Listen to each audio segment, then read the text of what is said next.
만만치 않은 세상, 이 마음을 어루만지고 정신을 다듬어보는 시간, 마인드 온입니다. 오늘도 한국인지행동 심리학회 대표님이시죠. 박소진 선생님 자리 함께 하셨습니다. 네, 안녕하세요. 안녕하세요. 네.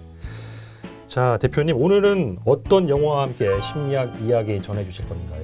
네, 오늘은 충동 조절 장애와 관련된 그 얘기를 좀 나눠볼까 하고요. 네. 그 관련된 영화를 좀 2편 정도 준비를 했거든요. 네네. 이제 충동 조절 장애라고 하면 보통 이제 분노 조절 장애로 좀 많이 알고들 계시는데 정확한 명칭은 충동 조절 장애고요. 네.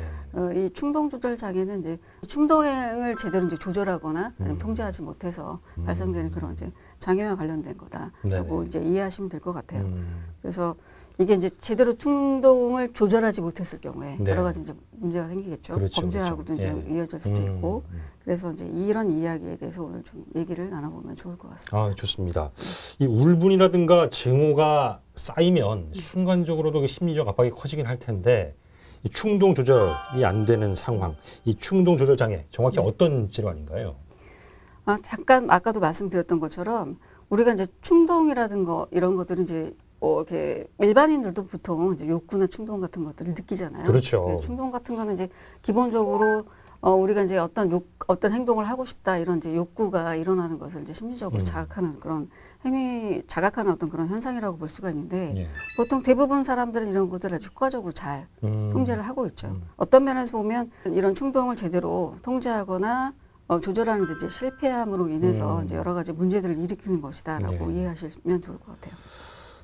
이게 뭐 묻지마 폭행이라든가 네. 보복 운전 또 그 동물 학대 이런 일들이 잇따르고 있는데 그 시작점을 좀 들여다보면 정말 사소한 일들인 경우가 참 많더라고요. 네.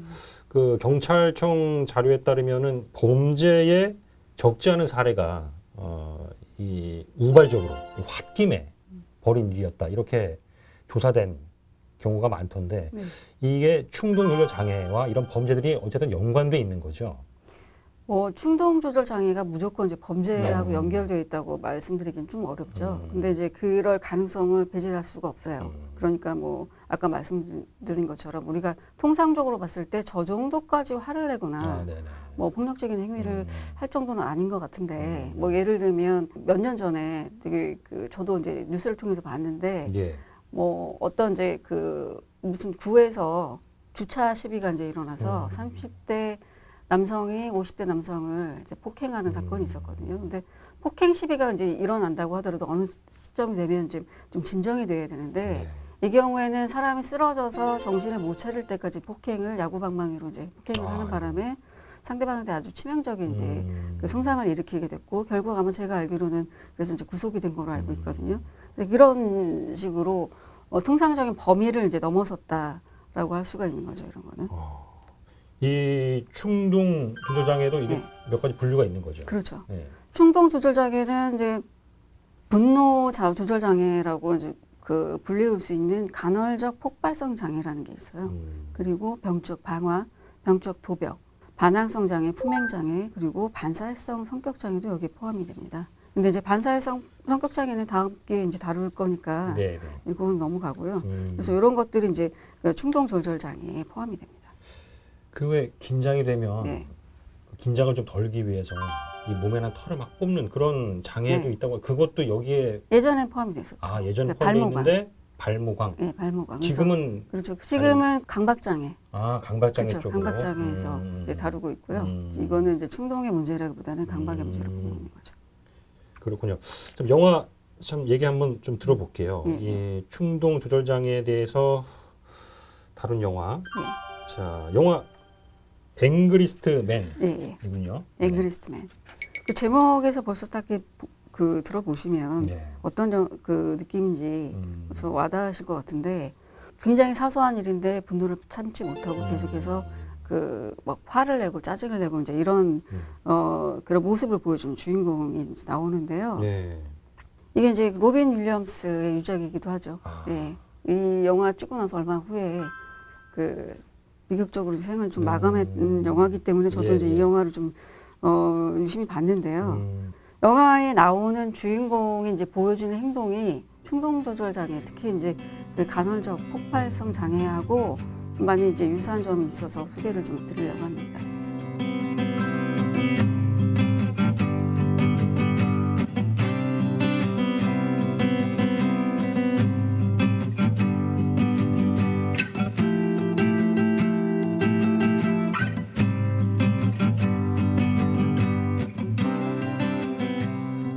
그러니까 순간순간의 상황을 참지 못하는 거군요. 견디지 그렇죠. 못하고. 네. 근데 이 주인공 네. 왜 이렇게 화가 많은 사람이 됐을까요? 그래서 이제 이분이 그 아들이 이제 예. 죽게 되고 그로 인한 충격으로 인해서 아, 그때부터는 좀 변화가 성격적으로 변화가 되는 거로 나오는데요. 네. 실제로 보면 이분이 또 이제 뇌에 어떤 이제 종양이 발견이 되고 하면서 어떤 질병이 있어서 그로 인해서 어떤 이제 분노를 제대로 조절하지 못한 것이 더 아닌가. 예민해질 수는 있죠. 그런 그렇죠. 부분이. 예. 예. 다 뭐 불행이 좀 느닷없이 닥치긴 했었군요. 그렇죠. 뭐 네네. 아들의 그 예. 일도 있었고 네. 그런 뭐 상처라든가 절망 같은 게 계속 이렇게 침착되고 분노로 이제 그게 그렇죠.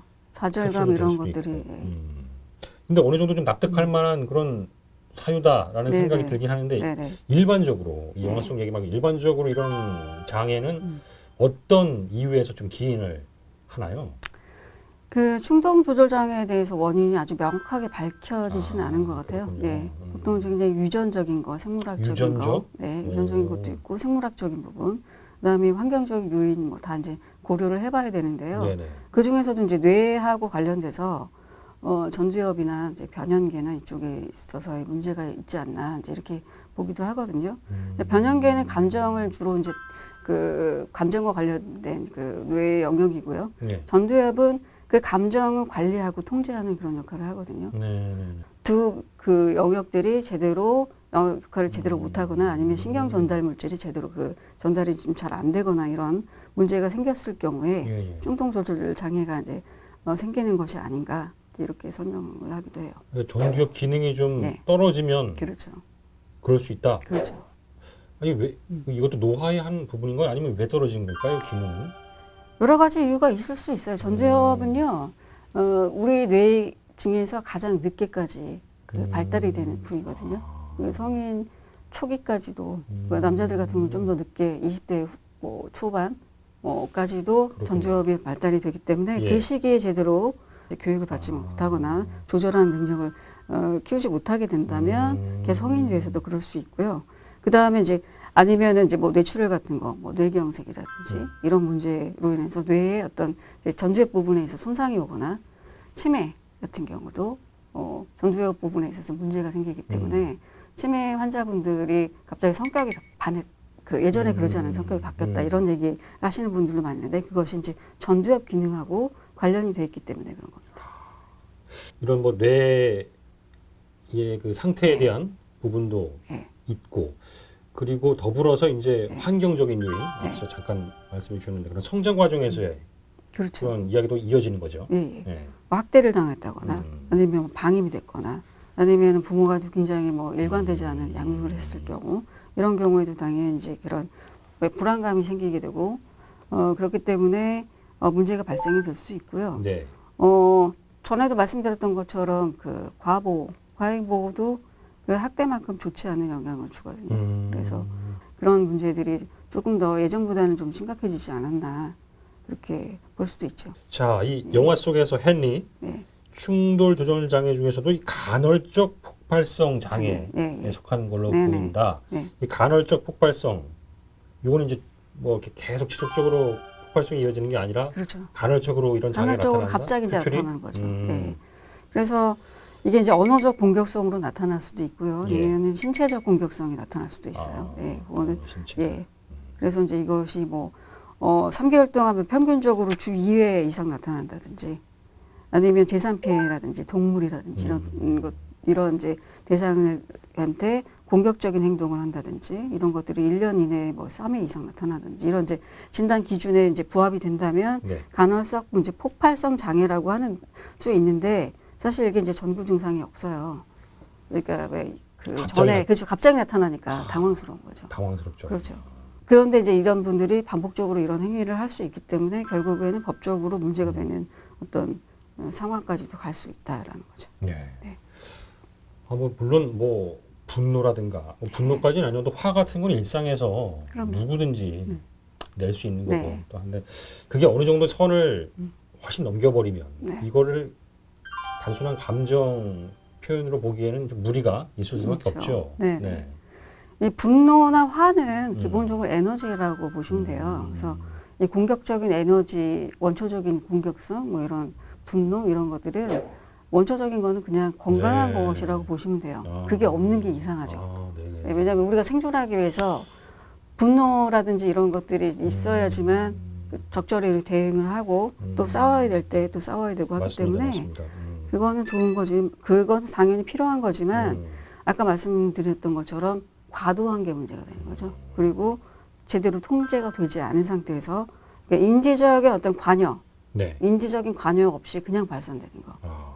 그런 것들이 좀 위험하다고 볼 수가 있는 거죠. 이게 그 분노 조절 장애 그 진단이 네. 좀 생각보다는 많이 좀 엄격하다고 하던데요. 네, 예. 그러니까 그럴 수밖에 없죠. 우리가 그냥 일시적으로 한두 번 화내는 걸 가지고 우리가 분노 조절 장애다. 아니면 뭐 이런 이제 어떤 장애라고 이름을 붙일 수는 없죠. 그러니까 아까 진단 기준에 이제 부합이 되는지를 예. 좀 봐야 되고 또 뭐 검사라든지 여타 이제 이런 것들을 다 종합적으로 우리가 살펴볼 필요가 있습니다. 그럼 진단을 내리는 네. 과정이 좀 길어질 수도 있나요? 혹시 관찰을 계속 하거나 뭐 이렇게 그런 시간도 필요한가요? 아니면 관찰보다는 이제 네. 검사를 해야 되고요. 객관적으로. 그다음에 이제 그 전문가가 이제 면담을 하게 되고 과거력이라든지 이런 것들을 다 살펴봐야 되죠. 네. 그러니까 이제 면밀히 네. 살펴봐야 되는 건 맞고요. 영화 얘기 좀 더 이어가 보면요.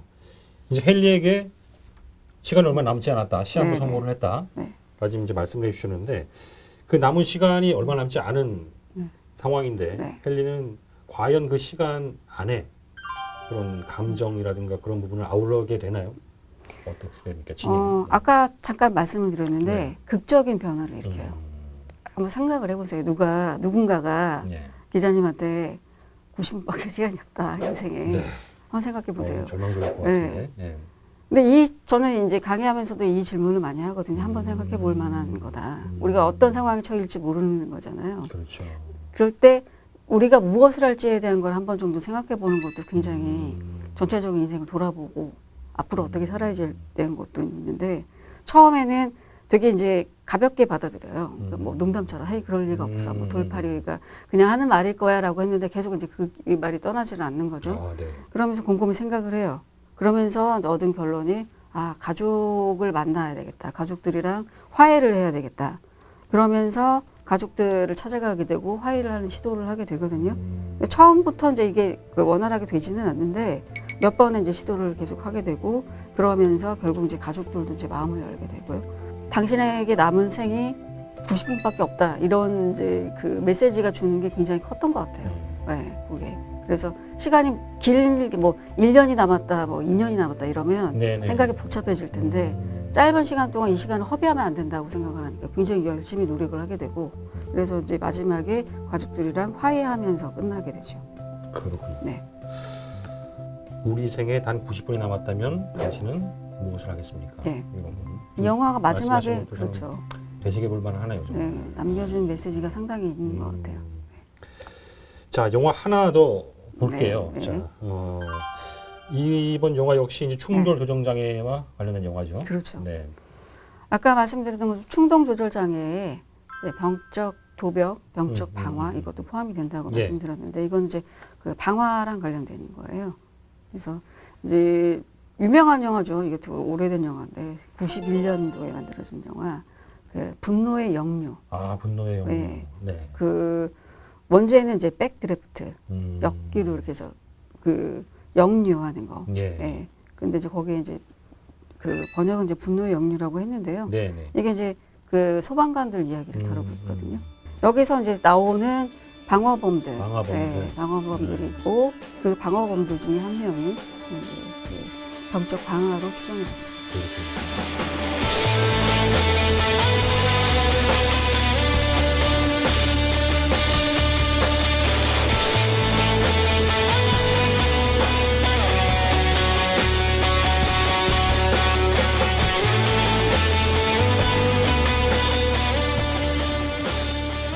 이게 이제 이 영화에서 나오는 인물은 네. 이제 병적 방화로 네. 이제 추정이 된다라고 네. 말씀하셨는데 네. 뭐 일반적인 방화는 좀 구분이 되는 거죠. 그렇죠. 네. 그러니까 병적 방화는 어떤 뭐 재산상의 이득을 노리거나 아니면은 범죄를 은닉하기 위해서나 이런 뚜렷한 목적이 있다기보다는요. 아, 그냥 불을 지르는 것 자체에 대한 어떤 매력? 네. 그 그거에 자체가 대해- 목적이라는군요. 그렇죠. 그 그러니까. 우리 그 요즘에 불멍이라는 말 들어보셨어요? 아. 불멍. 불명 인기죠 요새. 그죠. 예. 저도 이게 이번에는 그 뭐죠 히터를 사놨는데 예. 이렇게 음. 이 시각적으로 이렇게 불이 타는 것처럼 이렇게 보고 있으면 우리가 쭉 빨려 들어가는 게 있는데 예. 어느 정도는 이제 불에 대한 매력 같은 게 사람들한테 있는 것 같아요. 근데 이 이제 병적 방화를 일으키는 사람들이 상습적으로 일으키는 분들이 그런 이제 불에 대한 매료가 좀 더 강력하고 그래서 스트레스를 받거나 어떤 자극을 받거나 긴장을 하거나 그러면 네. 불을 지르고 싶은 욕구가 생기고 그래서 불을 지르고 나면 안도감을 느끼고 황홀감 이런 걸 느낀대요. 그래서 이제 이걸 반복적으로 그러니까 왜냐하면 그게 자기한테 어떤 만족감을 주기 때문에 반복적으로 그 방화를 이제 일으키게 된다는 거죠. 그 방화라는 행위 네. 자체에 대한 만족감. 그렇죠. 그렇게 정리를 할 수 있는 거군요. 네. 이 분노의 역류에서 이 네. 방화범이 방화를 두고 만족을 느끼게 되기까지 어떤 사연이 있었을지 그런 부분도 좀 그런 부분은 사실 나오진 않아요. 여기서 나오는 이제 그 방화가 종류가 여러 가지가 있는데 자신의 이제 뭐 어떤 이득을 취하기 위해서 또는 이제 범죄를 은닉하기 위해서 하는 그런 동기로 방화를 저지른 사람들이 있고요. 네. 방화를 이제 반복적으로 저질러서 수감이 되어 있는 이제 그 범죄자인데 예. 이 사람이 이제 하고 이제 대화를 하는 내용에서 그런 내용이 나와요. 왜 불을 지르냐? 그랬더니 굉장히 표정이 황홀한 표정을 지으면서 네. 그냥 불을 지르고 싶어서 그게 목적이 불을 지르고 싶은 게 목적이죠. 그래서 당신은 어떻게 하고 싶냐? 세상을 다 불태우고 싶다. 뭐 그런 이제 그러면서 사람도 죽이기도 하고 이제 그런 내용인데 그런 이제 그 사람이 보여주는 심리 상태가 병적 방화에 하고 좀 해당이 되는 것 같다는 거죠. 이 뭐 충동을 네. 조절하기가 좀 어렵다 이런 부분들은 사실 네. 진단, 치료 접근도 좀 네. 쉽지 않을 것 같다는 생각이 드는데요. 사실 뭐 간헐성 폭발성 장애도 그렇고 네. 뭐 나머지 다른 이제 치료들 그 장애들 같은 경우도 치료에 대해서 잘 알려진 것이 별로 없고 연구가 많지가 않아요. 그 이유 중에 하나가 아까 말씀드렸던 것처럼 자발적으로 치료를 받으러 오지 않고 동기 자체가 없기 때문에 네, 네. 이제 그런 부분이 있고 근데 그렇다고 하더라도 이제 치료를 해야 되겠죠. 그래서 뭐 이제 분노 조절이 잘 안 되거나 이런 경우에는 이제 뭐 그 약물 치료를 통해서 예. 이런 이제 그 공격성을 완화시키거나 이런 식으로 이제 치료를 할 수도 있고요. 아니면은 이제 이 분노나 적개심 같은 것을 어떻게 이제 건강하게 표출할 것인가. 그 스트레스에 대한 이제 인내를 어떻게 증가시키고 분노를 조절할 것인가 이런 훈련들을 네. 시키는 것이 이제 도움이 된다고 봅니다. 이 다른 장애에 비해서 이 충동 조절 장애 같은 경우에는 네. 비교적 그 치료 방법이라든가 네.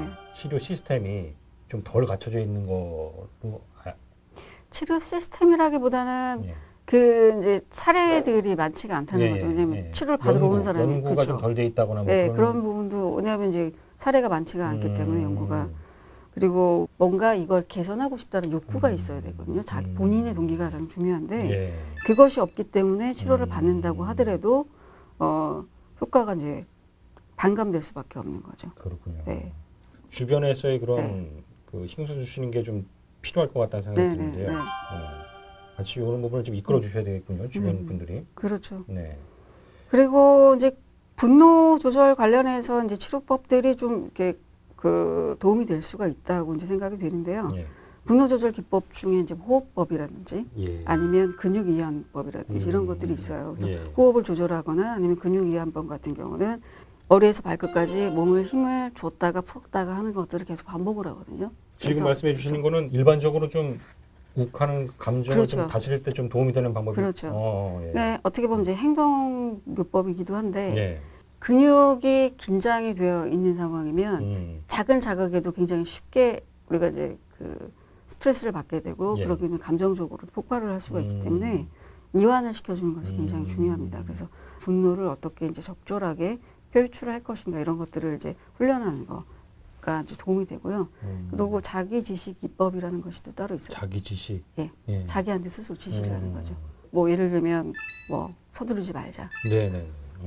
심호흡을 하자, 뭐 이런 거 있죠. 뭐 이런 거 아니면 냉정하자, 웃고 넘어가자 이런 이제 말 그런 용어들을 자기가 스스로가 자기한테 지시를 하고 그러면서 이런 것들을 반복하게 되면 이것도 이제 그 어느 정도 이제 효과를 볼 수 있는 것으로 나타나 있습니다. 그렇군요. 마사지나 스트레칭도 도움이 되고 그렇죠. 또 이런 마음을 컨트롤할 수 있는 그렇죠. 자기 지시도 네. 필요하고. 우리가 그런 거 많이 하잖아요. 왜 네네네. 예, 공부할 때도 보면 뭐 이렇게 붙여놓고, 맞아요. 구호를 네, 써놓죠. 구호도 적어놓고, 네. 막 이런 것들이 긍정적인 언어로 바꿔주면서 그러면서 자기한테 스스로 계속해서 지시를 해주게 되면 그것이 행동에도 영향을 미치는 거죠. 정서나 여러 가지. 이 또 화병 네. 있잖아요. 화병. 네. 이것도 좀 문제가 될 수 있을 텐데 네. 이 충동 조절 장애랑 네. 화병 양극단에 있는 것 같다는 생각도 들고요. 양극단에 있는데 이제 하나는 분노를 그냥 막 즉각적으로 발산하는 거, 한쪽은 너무 이제 억누르는 그렇죠. 거 이제 두 가지 예. 양상으로 나타나는데 결과적으로 봤을 때는 화병도 결국 참다 어느 순간 터지잖아요. 그렇죠. 네. 그렇기 때문에 이제 화를 잘 내는 게 중요하죠. 화를 잘 내야 한다. 이 잘이라는 이제 뉘앙스가 자주나 아니면 빈번하게 의미가 아니고 정말 건강하게. 그리고 또 한편으로는 그 분노의 근원이 어디서 오는 건지 좀 생각해 봐야 돼요. 이게 되게 보면 부정적인 생각. 사람들이 나를 무시한다. 그런 말들 많이 하시거든요. 나를 무시해. 그러니까 상대방이 그냥 가볍게 던진 그 농담 한마디에도 상처를 받고 그러면서 이제 그것 때문에 이제 분노가 폭발이 되는 경우가 많기 때문에 그런 것은 아닌지 점검해 보는 거 이거 되게 중요합니다. 그런 부분들 감정이나 그 화나 분노를 네. 어떻게 표출을 하는 거 그것도 이제 건강한 방법을 찾아가는 그렇죠. 게 네. 아주 좋군요. 네, 네. 좋은 방법입니다. 그런 이제 훈련들을 계속 하다 훈련들. 보면 네. 이런 것들도 많이 이제 경감이 될 수 있죠. 네. 네. 알겠습니다. 오늘 대표님과 함께 네. 영화 이야기를 나누면서 네. 정신적인 또 질환들을 좀 다뤄봤습니다. 네. 이게 좀 자존감이 높으면 감정 컨트롤도 좀 잘 될 수 있다. 이런 얘기도 있더라고요.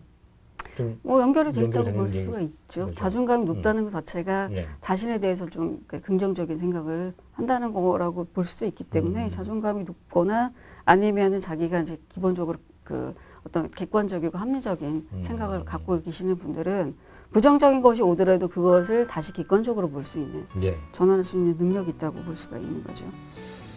알겠습니다. 자, 이거 뭐 좀 더 이 성숙한 감정 표현으로 상대를 좀 배려하고 인정하는 모습이 우리 생활 속에 윤활유가 될 수 있다는 점을 좀 기억해 주시면 좋겠습니다. 자, 대표님 오늘 말씀 감사합니다. 네, 감사합니다. 예. 네.